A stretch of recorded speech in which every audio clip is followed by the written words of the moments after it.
天上国度降临在这里。神的子民同心聚集，神的子民合一聚集，热切期盼遇见你。天要张开，神的道传遍，因为我们渴慕寻求你。在这里，在这里，在这里，耶稣你现在在这里。我相信，我相信，喜乐的江河在这里，荣耀彰显，奇妙神迹将显明，天上国度降临在这里，在这里，在这里，耶稣你现在在这里。我相信，我相信，喜乐的江河在这里，荣耀彰显，奇妙神迹将显明，天上国度降临在这里。你的灵在这里，你的灵在这里，这里就有自由，神灵自由运行无止境。一山倒海，信心坚定不断升起，期待伟大神作奇妙事。我们宣告说，在这里，在这里，在这里，耶稣你现在在这里。我相信，我相信，喜乐的江河在这里，荣耀彰显，奇妙神迹将显明，天上国度降临在这里。荣耀彰显，荣耀彰显，奇妙神迹将显明，天上国度降临在这里。我们一起来祷告，主，谢谢你给我们今天有这样的时间，我们一起来圣经共读，我们一起来为我们的弟兄姐妹、为我们的教会祷告。主，这是何等蒙福、何等喜乐的事情！因为我们晓得耶稣你在这里与我们的同在，主，你的荣耀彰显与我们同在。谢谢你保守我们今天聚会的时间，打开我们的心眼，来倾听神你的话语，亲自的来吸引我们每一位弟兄姐妹。我们谢谢你这样祷告，奉耶稣的名，阿门。请坐。接着下来，我要来攻读神的话语哈。今天的圣经共读是提摩太后书2章14节到26节，我读的是现代中文译本。你要提醒大家，在上帝面前郑重地劝诫他们，不要在言辞上争辩，那是毫无益处的，只会腐化听的人。要努力在上帝面前做一个经得起考验、问心无愧的工人，正确地讲解真理的信息。要远离荒唐无稽的空谈，因为这一类的谈话使人远离上帝。他们所谈的是像那腐蚀肌肉的毒娼，这些人当中有舒米乃和非礼图。他们离开了真理，竟说复活的事已成为过去，因而动摇了某些人的信心。可是上帝建立那巩固的根基是不动摇的，在这基石上面刻着主认得属他的人，又刻着那自称为属主的人必须离弃邪恶。每一个大屋子里都有许多器皿，不仅有金器、银器，也有木器、瓦器，有的用在特别的场合，有的用在普通的场合。人如果自洁，脱离一切邪恶的事，就能够被主所器重，因为他已献给主，为主所重用，来做各样善事。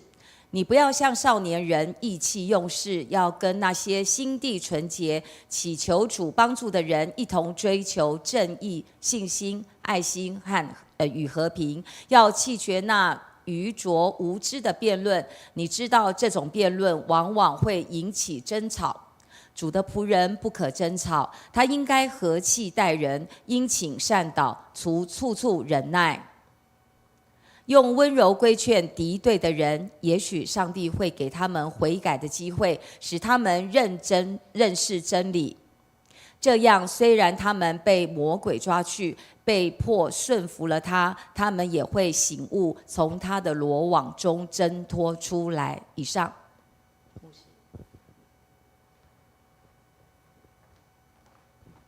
各位弟兄姐妹，大家晚安，大家平安。我们的圣经共读已经读完了提摩太前书，那今天也要进入提摩太后书的第4天。那在小组当中听到弟兄姐妹分享说他听到主人在分享说参加圣经共读之后，觉得一整天呢这个有被充电的感觉。那甚至呢觉得参加圣经共读之后，然后能够和弟兄姐妹一起来读圣经非常的期待。我相信上帝的话是活泼有功效的，阿们。借着每一天，上帝不管是晚上我们参加华语，或是早上参加台语，上帝都对我们说话，而且我们会发现，当我们有上帝的话在我们一天当中的陪伴，我们会发现生活当中或是日常当中很多的事情呢，就会靠上帝的话来得到迎刃而解而我们也会减少很多的忧虑，而且我们的生活也更加有重心。所以相信上帝从过去告诉以色列人要在旷野当中来食玛纳，而今天告诉我们每日的灵粮都是从上帝而来的。所以盼望我们能够继续来参加在这个圣经的共读当中，一起来学习，一起来领受。那我们在提摩太后书，我们从第1章看到保罗告诉提摩太，要将上帝借着按手所给他的恩赐呢，要如何眺望起来。因为当时的以弗所或是整个基督教在罗马帝国已经受到排挤打压，被冠上莫须有的罪名。但是保罗告诉提摩太，不是要胆怯的心，而是要刚强仁爱谨守的心，甚至要为福音同受苦难，因为为耶稣基督背负十字架受苦，是上帝的托付，而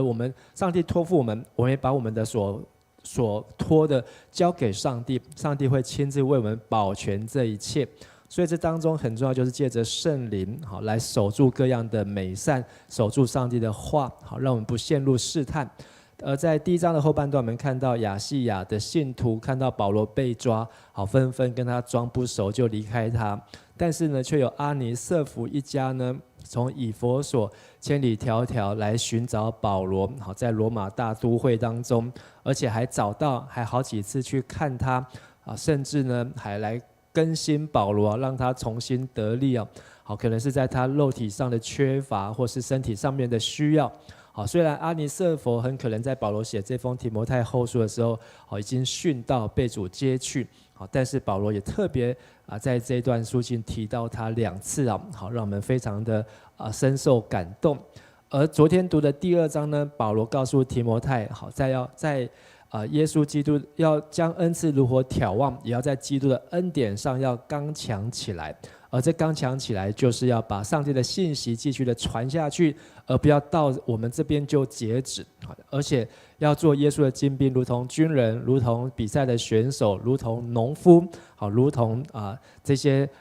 些辛勤耕耘打拼的人，拿出态度，就是要在上帝的面前，要有一个态度，用这样的态度呢来侍奉神，刚强起来。而且要纪念耶稣的福音是一个复活的福音，并且是不被捆绑、不被铁链拘禁的福音，而且是一个使人得拯救、永远的福音所以昨天的金句，我们来读华语提摩太后书2章2节：你在许多见证人面前听见我所教导的，也要交托给忠心而又能教导别人的人。台语咱来读。你伫真侪见证人面前对我听到这个教示，就交托予遐个忠心，嘛会看得教示别人的人。所以我很喜欢台语这个翻译就是你有这个能力，会看得，你有这个能力能够去教导别人。所以我们领受了，还要有这样的能力去帮助别人，也有这样的能力。提摩太后书是一封真正的监狱书信，不是像腓立比书、哥罗西书这些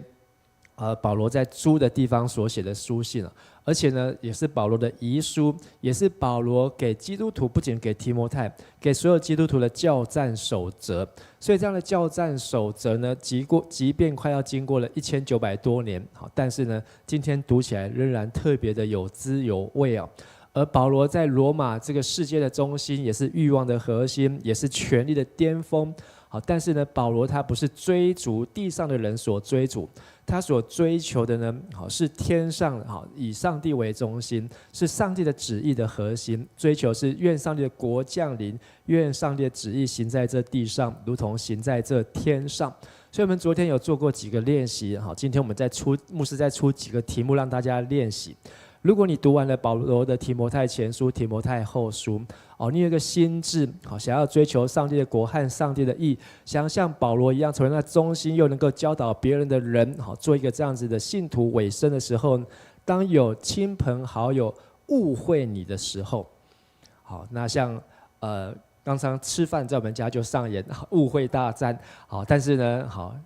如果好有时候呢被误会的时候呢，你会很生气，会起来 argue。但是如果亲朋好友误会你的时候，你是一个耶稣基督的门徒，你应该怎么做呢？好，练习看看。第二个，如果其他宗教好来误解圣经，把圣经扭曲了，把圣经的真理福音当作其他金钱或是得财力的管道门路的时候，我们应该要怎么做？你会怎么样来表达呢？好，甚至好，如果是更高层次的，好是国家机器，好，甚至对教会好做出行政的判决，好行政的判决，或是经过法院好判定教会败诉好的时候，那我们应该要怎么做呢？好，那其实在读提摩太后书，我们都可以去找到这一些的答案，好，成为我们的一个操练和练习啊。好，那这是一个真实发生在我们台湾长老教会的事件呢。1959年，好，台湾基督长老教会接到中华民国政府行政诉讼的驳回啊，好，驳回这个事情的发生呢，好，就是1946年，好，这个中华民国政府组成的国语推行委员会，国语好就是要整个中华民国都要来推行台语。那时候中华民国好是设立在南京哦。好，是在中国大陆啊，台湾也是其中的一省，所以他推行全国讲国语。好，但是呢，经过了10年，到1956年，好，他又加重手段，就是禁说方言了。好，其实到1956年呢，好，那时候中华民国已经沦陷了。好，所以中华民国政府是设在台湾的台北。好，但是呢，他就不管怎么样，他就禁止说其他的地方的语言方言啊。好，甚至呢，那时候长老教会都用罗马字北维利好来教小朋友读圣经。所以呢，这个国语推行委员会呢，好就借着好这个罗马字呢都是地方的方言，好，所以呢就没收了好长老教会的圣经，好，没收了长老教会的出版的这些出版品啊，好，所以长老教会呢，好，因为这样子，好，很勇敢的，好，就打这个行政诉讼啊，好，就是告到法院，好，说这个政府违反了宪法。好，那所以在右边呢，这里有这个政府后来的回函，好，它的解释呢，就是说，好，这个地方的语言北维利圣经白话字罗马拼音的圣经呢，好，有碍好这个政府推动国语的方针。好，所以呢，好，政府这样做是没有违法。好，他前面有说，好，圣经的内容，好，他们政府是 OK， 好，因为这是全世界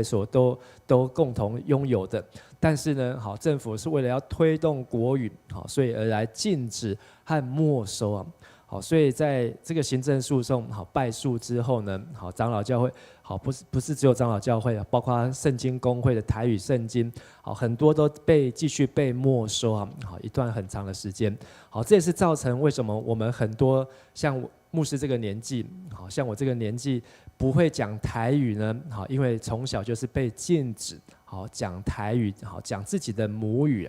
好，那但是呢，到了现在政府开始用不同的方向，好方针，好要来鼓励说母语哦，推动母语。好，其实是不容易。好，所以这也是为什么每个礼拜不是每一天共读要一个台语场。好，就是希望呢，我们可以利用这样的机会来看白话字的圣经。好，透过罗马拼音，好，能够来学习好我们的母语。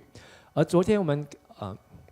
好，所以在1959年的12月17号啊，这是这一章的公文驳回的日期啊。好，但是时空好已经过了将近要60几年啊，60几年。好，所以我们的母语呢，你看只有推动国语40年啊，60年后，好，台湾的母语啊，好还是恢复得很辛苦。但是你觉得母语会不会消失不见呢？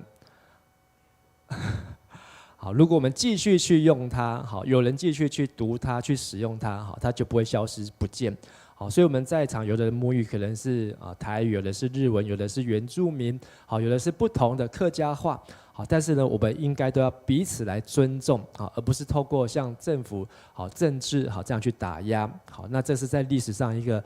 很惨重的教训啊。好，那我们在读提摩太后书的时候呢，我们看到前面好是保罗对提摩太的提醒，进入第2章呢是对提摩太个人的教导，好，应该要有的操守和责任。今天读的14到26节呢，保罗要提摩太好要以真理来教导会众，并且禁止争辩哦，好，禁止争辩。所以保罗是很严格的，好，这些争论、辩论的事情要禁止。而且要提摩太远避异端的言论，同时呢，异端他们没有办法让上帝的所立定的信徒来动摇，所以不用担心。好，只要是上帝所立定的信徒呢，他们会成为上帝大户人家贵重的器皿。而保罗劝勉提摩太要远离罪恶，用温柔来劝勉这些抵挡真理、好抵挡上帝话语的人。好，所以今天这一段的经文当中，好有几个字，我们可以来学习。保罗说：“不可为言语来争辩呢。”好，在第2章的14节，好，这样的争辩就是当时教会当中很多的人假借神学的议题，好，然后呢来做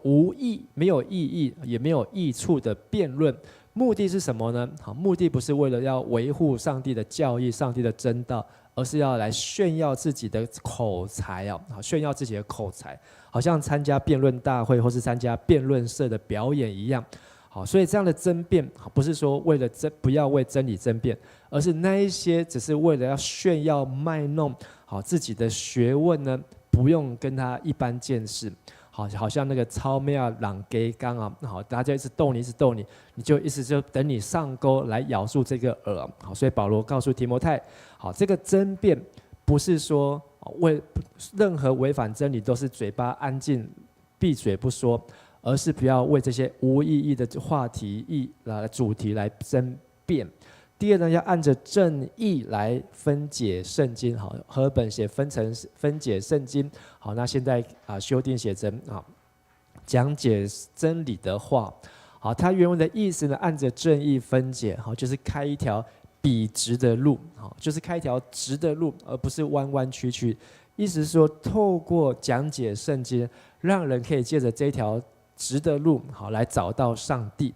所以，当我们去认真的读圣经，好，去研读圣经，可以透过上帝的话，好，走到一条直的路来找到神。而按着正义分解神的道，按着好什么的道，好，就是说这是一条正确的路线，好，来阐述真理的话。好，所以不是去假用其他的学说，好，去假用其他的哲学思想，然后假借哪一些的大师好的话，好来讲圣经。没有，就是用圣经的话来讲上帝自己的话。而里面呢讲到了许米乃，好，就是这些的人当中，保罗又一次点到这个人了。在提摩太前书的第1章20节，好，这个人已经被点过一次了，好，所以到后书呢又点到一次，好，1章20节到许米乃和亚历山大，好，他们丢弃良心，在信仰触礁啊，就是那艘船沉下去了。好，那从前书我们知道，这个人已经被保罗下了驱逐令啊，逐出以弗所教会。可是到了4、5年后，写了提摩太后书，这个名字还出现。好，你可以看见这样子的影响力还持续在哦，还持续在。好像刚才讲的这个国语推行委员会啊，好，即便已经解散了，好，可是他把后来可能没有想到的影响力，还继续在影响着我们。好，所以一个错误的教导，好，可能会留下来，好，超过我们所想象的时间。他的教导呢，最大的问题就是说，复活的事情已经过去了。好，说耶稣复活，好，这个事情呢，已经是不是新闻了？好，已经发生，好，但是它已经是一个历史事件，成为历史事件。那所以呢，他的意思是说，好，所以当我们在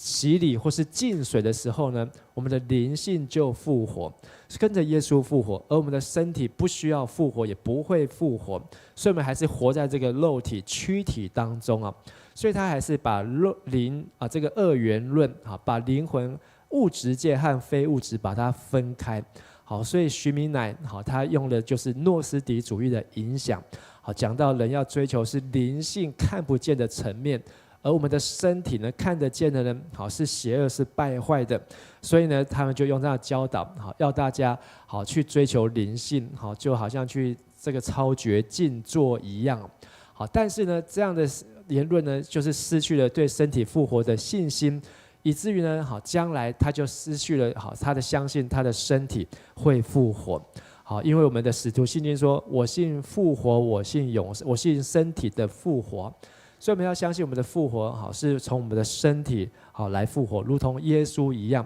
耶稣如何复活，好，我们也应当要像耶稣那样的复活。好，同时后面讲到说大户人家，好有对不起，好讲到说这个上帝的话呢，上帝的坚固的根基是屹立不摇，上面有印记。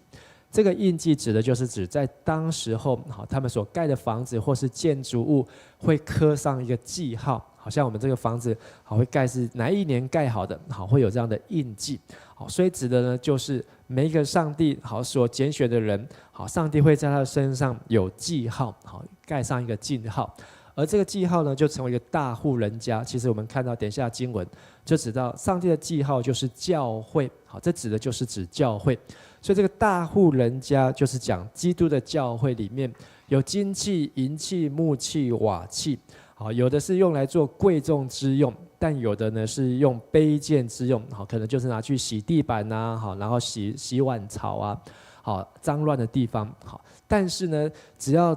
自洁脱离卑贱的事情，就要成为贵重的器皿。不论是用金器、银器、木器、瓦器，好，重点不在材质，重点在于干不干净，好，整不整齐，好，有没有自洁，好，因为如果脏了，就算你是一个金碗。好，可是上面都是油垢，好，上面都是藏污纳垢，都发霉，然后长细菌，然后整个都发黑。这个金碗虽然是金碗，可是呢，主人没有办法用这个金碗拿来招待客人。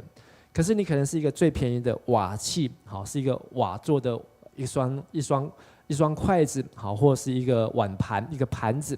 可是这个盘子就是保持它的整洁。所以当主人要招待客人的时候，他当然是拿那个干净的出来用。好，所以自洁合乎主用。好，到最后保罗提醒提摩太，好要远避少年人的私欲，要同那倾心祷告主的人追求公义啊。倾心祷告意思就是借着清洁的心啊，不是说他心里面空什么都没有，不是，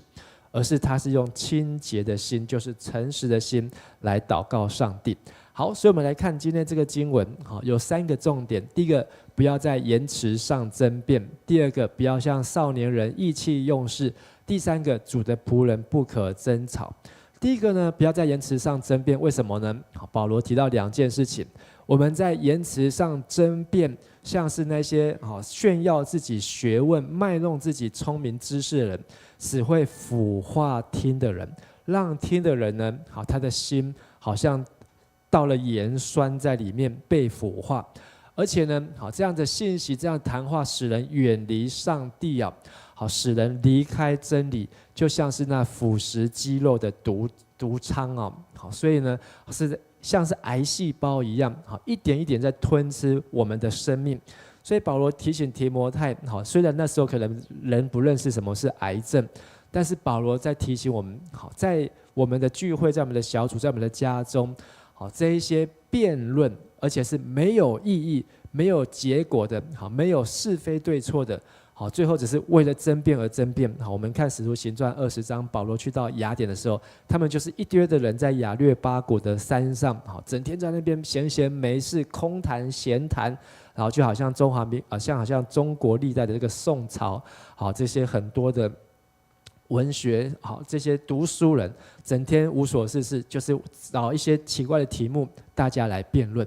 这样呢，是使人远离上帝，而且使人离了真理。而且就好像一个癌细胞，好，在人的心中，让那个信心呢，好，是被腐蚀腐化。所以他们说复活说到一个程度，好，复活呢，他们自己曲解，复活已经是身体的复活已经是过去式，而很多人就接受，好，所以呢就跟着去敬拜去相信。但是上帝的基石就是上帝的仆人，上帝会在上面刻着，好，主认得属他的人。好，这句话呢是来自于民数记16章，好，就是在可拉党叛变的时候，好，有一群人，好，他们跟摩西出来挑战，好，所以那一群叛变的人后来就被吞吃了。好，主认得属他的人。然后第二句话，凡称呼主名的，总要离开不义哦。好，这也是民数记第16章。好，所以他们必须离弃邪恶，必须要分别为圣，好，必须要在上帝的根基上面，好，非黑即白，是就说是，不是就说不是。好，所以这些的争辩不会因为你争辩不是了就变成是，是就变成不是，好，而是上帝的真理，好，是非常清楚明白的。而第二段呢，好，讲到不要像少年人意气用事，因为每个大屋子里面，好，都有许多的器皿。好，刚才我们提到这个大屋子呢，好，指的就是指耶稣基督的家，好，上帝的家就是耶稣基督的身体，就是指教会。所以教会呢，好，是来自四面八方的人，各样的人，好，各样的肤色，各样的种族，上帝都接纳，上帝都愿意让他们进来。但是，好，唯一能够继续在这个家里面被主人所使用的，不是他的材质，而是他是不是自洁、脱离卑贱的事情，他是不是成为一个贵重的器皿。所以贵重的器皿，好，这边提到就是人若不自洁，就会陷入在邪恶的事情；人若不自洁，就会陷入在那个愚拙无知的辩论。好，所以就回应前面那一段。像是一个癌细胞毒瘤，好，腐化。所以在教会当中，好，如果我们有一样议题争辩不休，在教会当中，好，有什么样子的争论，好，是没有办法化解的，那我们就要很小心。好，照理讲，在教会，好，我们的最高原则是小会吗？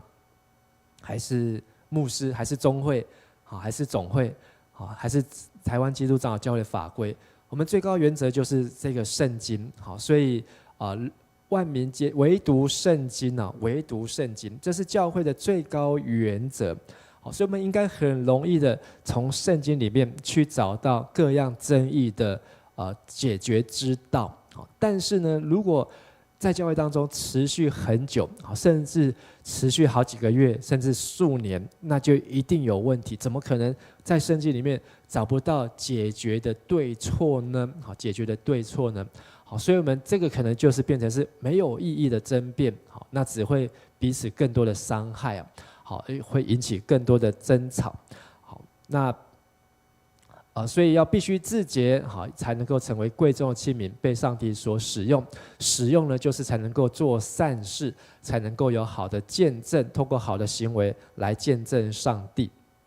所以，如果我们一边想要去外面服侍见证上帝，可是我们内部呢，一边又更加四处争吵，好，四处吵吵闹闹，这样的见证呢是互相抵消的，好，甚至呢是把教会的吵吵闹闹带到外面去，好，带到社区去，好，带到外界去，好，等于是让外界在看教会的笑话，好，所以有时候不管我们是去银行办事情，或是我们去餐厅里面吃饭，好，或是我们在对面的肯德基，好，在那边吃素食汉堡，但是如果我们在讲或是吃拉面，在讲教会的事情，好，有时候我们的教会好一些比较私底下的事情，或是有这件事情的时候，我们都要很小心考虑一下。旁边的人，好，他们还没有认识上帝，不要他们听到我们在这边所讲教会内部的事情，结果他就不敢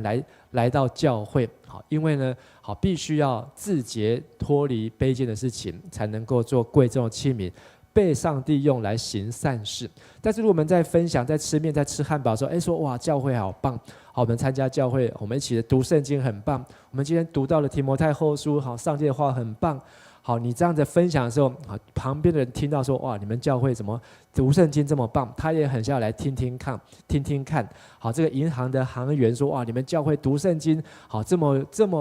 么神奇，我也想要来读看的时候呢，好，这就是来做各样的善事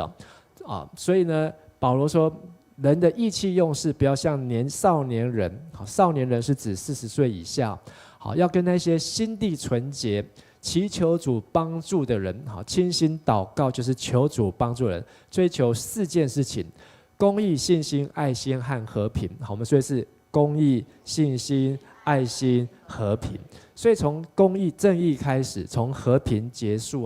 好，所以追求上帝的国，好，就是追求上帝的公义，而是用信心加上爱心，最后看见上帝所赐的和平，真正的 peace， 真正的平安。所以以公义为开始，以正义为开始目标，好，而以正义为开始，以和平为目标，好，这才是倾心祷告主的人一同所追求的。好，但是如果我们是先追求和平，好，然后把正义放到最后面，这个顺序会有什么样的不一样呢？好，它可能会变成我们大家都先和平再说，好，但是呢就把是非遮掩起来。好，所以牧师常常会提醒自己说，有些事情我们不要急着就让这个事情就结束，好，而是应该要看好到底是非对错，圣经怎么说，上帝怎么说，好，然后圣灵怎么样感动，好，用说不出的叹息为我们祷告。最后呢，主的仆人不可争吵，好，因为呢有敌对的人，有被魔鬼抓去的人，还有现在魔鬼网罗当中的人，不是用争吵就可以把他们救出来。保罗提到4件事情：和气待人，殷勤善祷，处处忍耐，温柔规劝。这4件事情就好像前面倾心祷告人追求公义、信心、爱心和和平一样，可以让敌对的人悔改，让被魔鬼抓去的人醒悟，而且现在网罗中的人可以挣脱出来。好，所以这是一个天国的大业就是救人救灵魂的行动。好，所以今天这段经文呢，好，让我们看到我们要在得救的事上避免辩论。有时候有人认为我只要多懂一些就能够得救，卖弄知识，或是我多做一些就可以得救，好，是在累积功德，或是我多捐一些就能够得救，好，是在崇拜金钱，或是我多传一些就能够得救，好像是在加添得救的人数，或是我多为耶稣受苦一些就能够得救。这些事情有时候会让我们陷入到争论当中，好，但是我们要知道哪一些是有意义的，哪一些是没有意义的，好，我们要去分辨。而上帝在他的房子已经刻上记号，有了印记，因为上帝认得自己的人，而且认得上帝的人总要离开不义，就是要分别为圣，活出圣洁。在大户人家，就是在上帝的家中，要做洁净的器皿，好，不论我们是否是贵重，好像所罗门是含着金汤匙来出生我们或许不是像所罗门一样，但是至少我们可以洁净自己，自洁，好，就是自己有觉悟，好，知道哪边需要脱离罪恶。还有最后一个就是我们要寻找建立属灵的同伴，因为属灵的同伴可以帮助我们逃避少年人的私欲。这个少年人不要想说是13岁、14岁，少年人好，在圣经这的意思是指40岁以下。好，在你40而立40不惑之前呢，我们可能都会有这个私欲，好，受到私欲的影响。好，所以在我们40岁以前呢，我们都要找到属灵的同伴，好，然后呢，跟他一起来倾心祷告，追求上帝的公义、信实、仁爱和和平。好，所以今天这段经文提到，不可再言辞争辩，要逃避少年的私欲。主的仆人不可争辩，而争辩只会腐化听的人，而且使人离开真理，离开上帝。少年的私欲呢，怎么逃避呢？教会有形形色色的人，就像大户人家有金银木瓦器，但是呢，上帝使用的是那个自洁脱离邪恶。怎么自洁脱离邪恶呢？就是要同那倾心祷告人追求从公义开始，而以和平为最终目标。主的仆人不可争辩，弃绝这些无知的辩论，要用温柔挽回被掳的心，祈求上帝使他们回转，脱离罗网。好，所以今天的经文我们希望大家可以来不及消化没有关系，好，你可以自己再读，好，因为牧师也是读了很多次才能够分享这些东西，也盼望我们自己再一次读这段经文、读这段圣经的时候，好，你能够得到帮助，并且你知道应该怎么做。好，今天的金句，我们一起来读2章15节。你当竭力在上帝面前做一个经得起考验、无愧的工人，按着正义讲解真理的话。好，台语就尽力做，通互上帝看做可处无见效的工人，正确解说真理的道。好，英语 Do you do your best to present yourself to God as one approved, a worker who does not need to be ashamed and who correctly handles the word of truth. 好，我们一起来祷告。爱我们的父神，我们感谢你，让我们明白上帝的家有各样的器皿，而这些器皿重点不在于他们是怎么做的，重点在于每个器皿是否洁净干净。有时候当我们在教会外面在讲教会内的事情，我们没有注意到身旁的人的感受，或是当我们在指责人的时候，我们却没有看到自己眼中的梁木。求主帮助我们能够成为自洁，脱离卑贱的事，来成为上帝的贵重器皿，合乎主用，并且让我们所行的都是各样美善的事情，来荣耀你的名，来尊荣主你的作为。愿上帝的圣灵再次帮助我们，提醒我们不要在无益的事上争辩，而要同那倾心祷告的主的人追求公义、信实、仁爱、和平。我们这样祷告祈求，奉耶稣的名求，阿们。我们一起从座位上站起来，我们用这首诗歌来回应今天我们听到的内容。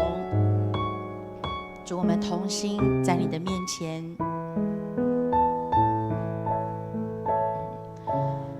主，我们同行在你面前，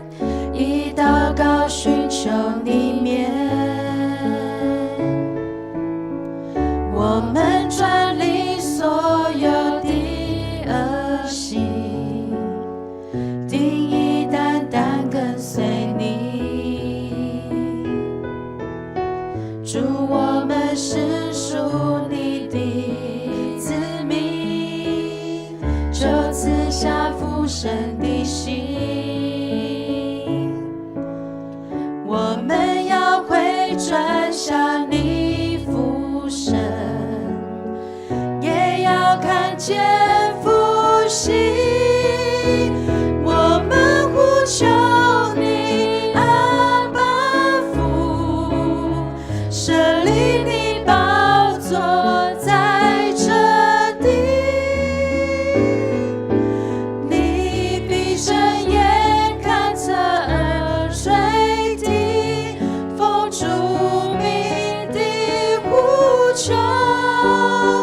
万民都要来敬拜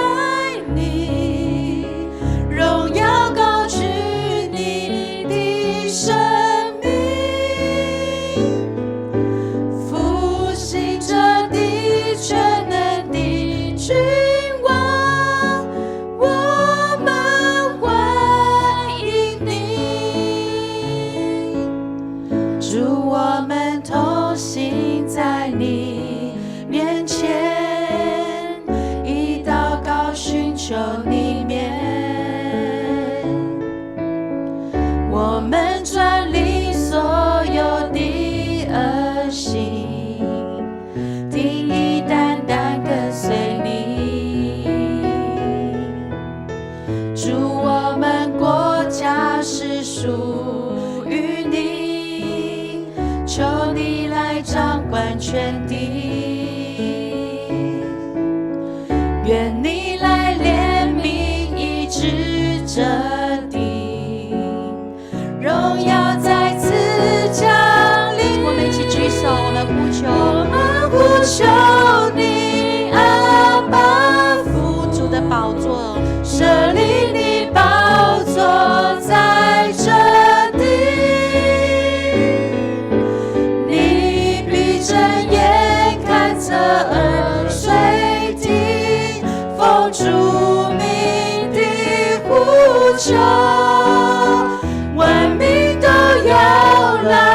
敬拜你，荣耀高举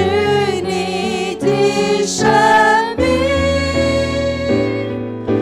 复兴这地全能的君王，我们欢迎你。我邀请大家，我们依然站立，我们一起来为今天上帝的话来祷告。当我们遭遇辩论、遭遇误解，当我们遭受到不明之冤的时候，愿上帝帮助我们有智慧，愿上帝使用我们，让我们能够学习用温柔、忍耐、耐心劝诫，以爱心说诚实话，来胜过一切的试炼、网罗和挑战。我们一起同声开口来祷告。现在主上帝，阮为着阮兄弟姊妹中间，有人受到委屈，有人受到误会，也是在教会中间，在教会当中产生的纷争、隔阂或是分离、分裂的事情，主啊，求主你的真理来光照，让我们知道万事互相效力，叫爱神的人得益处，使每一个上帝的儿女都愿意用清心来祷告，追求上帝的国和追求上帝的义，让我们来成就上帝所喜悦的事情。主啊，也让我们学习饶恕，学习更多的接纳，学习更多上帝你的话语来以上帝纯净的话语当作灵奶来喂养。第二件事情，我们要来为自己来祷告。当我们陷在试探当中，或是我们陷在谎言当中，或是我们陷入在罪恶当中的时候，求主帮助我们，让我们能够来用上帝的道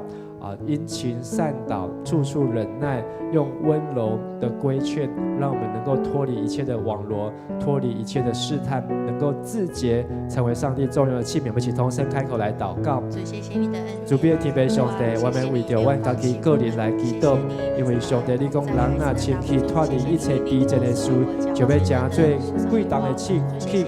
让上帝来使用。愿上帝你使用我每一位兄弟姊妹，让我伫主的面前，伫主你的宝座前，搁一摆来清气家己，搁一摆来洁净我的心，清洁我的手，亲像上帝你所讲的，你确实是明白你所认定的人，也主的人绝对要来离开这不义。愿主帮助我们脱离一切凶恶，不惧戒试探，愿帮助我们在各样事上能够来荣耀你的圣名。我们这样子祷告祈求，奉靠主耶稣基督的圣名，阿们。大家请坐，我们要为教会来请坐。好，为教会来祷告3件事情。第一件事情，我们为着迦南教会弟兄姐妹们来祈祷，能够在每日灵修还有操练上面能够重新得力，与上帝与人的关系都能够更加的亲密。第二件，我们为迦南教会大楼外部的整修，还有防漏水等工程能够进行顺利带导，以及5、6楼的装修，也已经接近尾声。也求主在经费上面来供应不足，也特别透过这样的整修，让7月初在2个多礼拜后要开始的暑假的营队，或是 AVN 的这个短宣队，各样的训练都能够顺利进行。第三，也求继续祷告，求主预备合乎主用的同工来分担教会执事还有干事的工作量，让圣徒能够各尽其职，来建立基督的身体。我们为教会的灵修、教会的大楼，还有为教会的同工，我们一起同声开口来祷告。谢谢你的恩典。亲爱的阿爸父神，我们要为着教会各样的事工，为着教会的灵修共读来祷告，愿上帝你每天早晨对我们说话，不论我们是在共读，或是在 YouTube， 或是在上帝话语当中，都能够日日更新，日日进步。主要也为教会的建筑大楼的装修、整修工程来祷告，以及所需要的经费、不足的经费，也求上帝来预备，也让暑期所要进行的事工都能够顺利。也为着在教会的同工、全职的同工，或是执事的工作服事量，也愿上帝让我们能够彼此来帮补，让每一位弟兄姐妹来乐意为参与在上帝的教会当中、上帝的家中来分担耶稣基督的苦难，来分担教会的工作，能够让教会能够彼此建立圣徒、成全圣徒，各尽其职来建立这个身体。垂听我们祷告，奉耶稣的名求，阿们。亲爱的天父，我们感谢你，我们为弟兄姐妹祷告，透过每日日灵修的操练，能更明白真理，更加的来认识主，帮助我们每天都可以成长。耶稣说：“我就是生命的粮，到我这里来的必定不饿，信我的永远不渴。”我们更深了解神，更靠近他的心，需要不断地每一天花时间在他的话语中，与主的关系更亲密。也求主赐给维修的团队能够应用上帝给予的智慧、能力、时间、精力，去克服外部整修所遇到的难题及经费所需要的，求主都来供应充足，让迦南教会整修好，都能够成为人人都想来的教会。也为暑期营会来代祷，为主赢得这时代的学生，为我们的暑假营会来向上帝呼求，愿神在当中亲自来动工，使福音深入人的心。也愿上帝来预备更多执事、同工还有干事，让教会能够有效的运作，使用各部的事工，推动教会上下扎根成长，果实累累。愿上主来引导，加力量，赐福给同工团队，同心来聆听主的话，同时聆听肢体的需要，有智慧勇敢的去做回应与教导，是智慧给执事、同工还有干事，请用生命的榜样，用爱来建立认识真理，荣耀赞美主的名，奉主耶稣基督的名求，阿们。我们接着要为教会的肢体们来祷告。我们首先来为是对不起，上一页。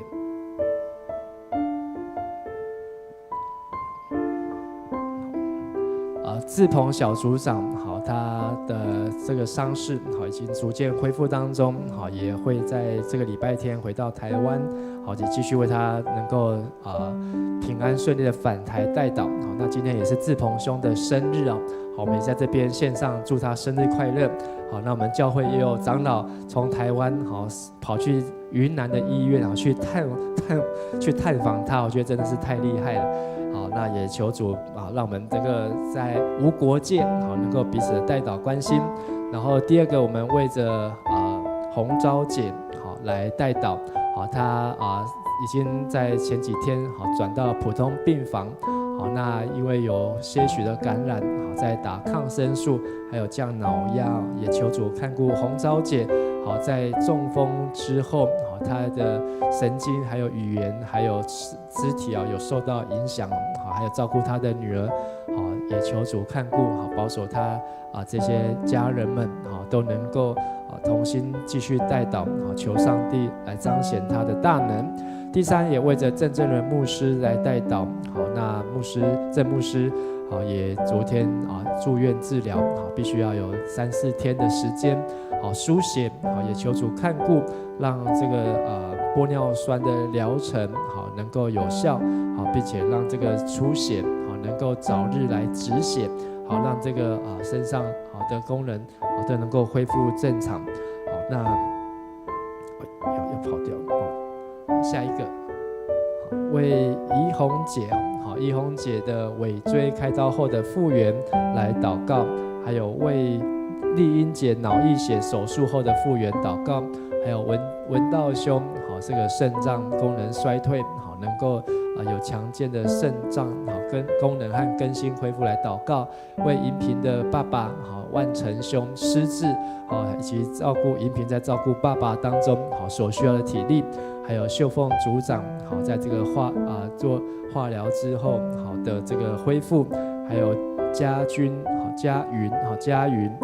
的治疗癌症，也求上帝看顾和保守。好，我们为这几位成人牧区志鹏小组长、洪昭姐、郑牧师，还有上面看到这几位名字，我们一起同声开口来祷告。是的，父神，我们这时候要奉主耶稣的名来祝福我们教会当中的弟兄姐妹，特别是在病痛当中、在患难当中、在疾病当中，或是在住院当中，为着志鹏小组长，求主的看顾保守，也让他在生日当中经历神灵格外的恩典，也为洪昭姐，她从普通病房能够尽快的恢复她的语言。让他对上帝的信心没有减少，更加坚定信靠神。也为着郑牧师祷告，还有郑师母来祷告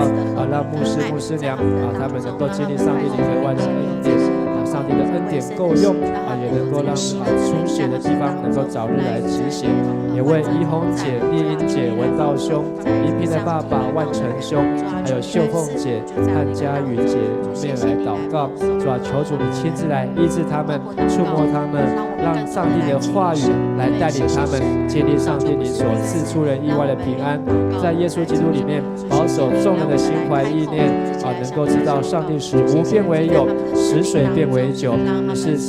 全能的神，你是行万奇妙大事的上帝。愿上帝你所带来的医治和恢复更新的能力，在弟兄姐妹的身上来彰显。我们这样祷告祈求，奉靠主耶稣的圣名，阿们。我们接着为教会的青年牧区来祷告。青年牧区在2天的退休会非常的认真积极而且他们真的是很棒那也求主继续带领我们年轻人能够来承接迦南教会的使命意向，同时也能够带领更多在桃园的年轻人来归向主也为着在暑期当中不论是学生出外的学生能够回来，或是暑假的服事和营队，或是在周间周末的小组聚会，都能够用上帝的话来成为他们脚前的灯，路上的光。为儿童牧区的阿嘎佩国中小组来祷告目前所需要的是一个上帝预备的带领者来带领阿嘎佩的国中生因为这些国中生在礼拜天的时间他没有可能没有合适属于他的聚会所以这一些小羊求主看顾让这些学生们能够在青少年的阶段、国中生的阶段能够好好来认识神，紧紧的抓住上帝，信仰得坚固，生命得造就。为儿童牧区的金凤老师金凤老师是那个丰盛的太太，那个富生的太太对那个是玉凤金凤就金凤姐心跳异常求主帮助能够找到原因，也获得合一的治疗为富村长老娘来代祷我们一起同声开口来为青年牧区、儿童牧区还为金凤姐来祷告。亲爱的阿爸爸上帝，我感谢你带领迦南教会的青年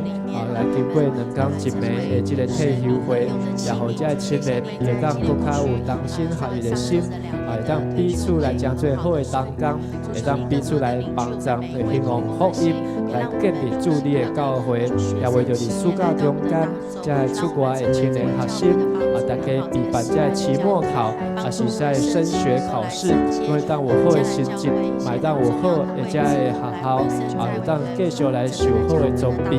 在学业顶悬，也在信仰的顶悬，会当受造就，会当得到快乐，得到利益，也为着在阿加佩的高中、初中心、国中小组，需要上帝你来指派，有意愿受感动、受呼召的同工，来陪伴各中这些青少年，或者各中的青少年学生，伊会当在年轻的时阵就来明白主，愿意将伊的生命来跟对主，互因一世人都无来离开上帝，会当做教会也做上帝国的精兵，来跑走路站，也为着金凤姐来祈祷，求上帝看顾金凤姐伊的心脏、伊的心跳甲伊的心率。让求上帝你亲自来帮助甲医治，也让继续成做儿童牧区的祝福。祝愿将教会青年牧区、儿童牧区所有同工、所有青年、所有儿童，拢交托伫上帝你的手中，愿上帝施恩赐福。安尼祈祷恳求靠耶稣的名，阿门。好，最后我们跟旁边的人，我们有一个简单的祷告，好，2个人就好，好，家里边的人问他有什么需要祷告的，好，2个人就好，2个就好。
的天父上帝，我们把每一位弟兄姐妹的代祷事项，在现场或是线上，都交托在上帝的手中啊，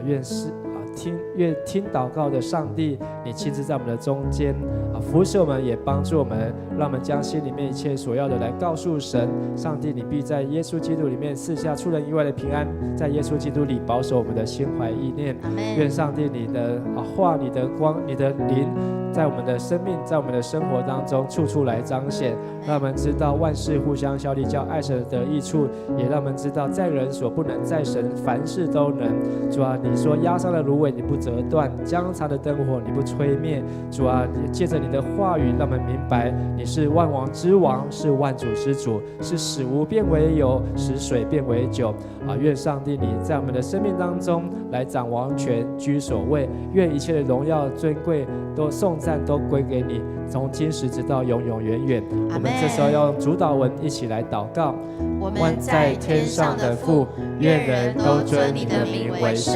愿你的国降临，愿你的旨意行在地上，如同行在天上。我们日用的饮食，今日赐给我们，免我们的债，如同我们免了人的债，不叫我们遇见试探，救我们脱离凶恶。因为国度、权柄、荣耀，全是你的，直到永远。阿们。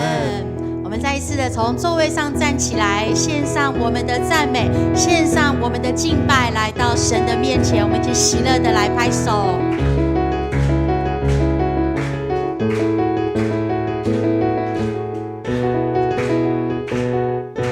赞美主生命，赞美主生命，黎明在全地何其美！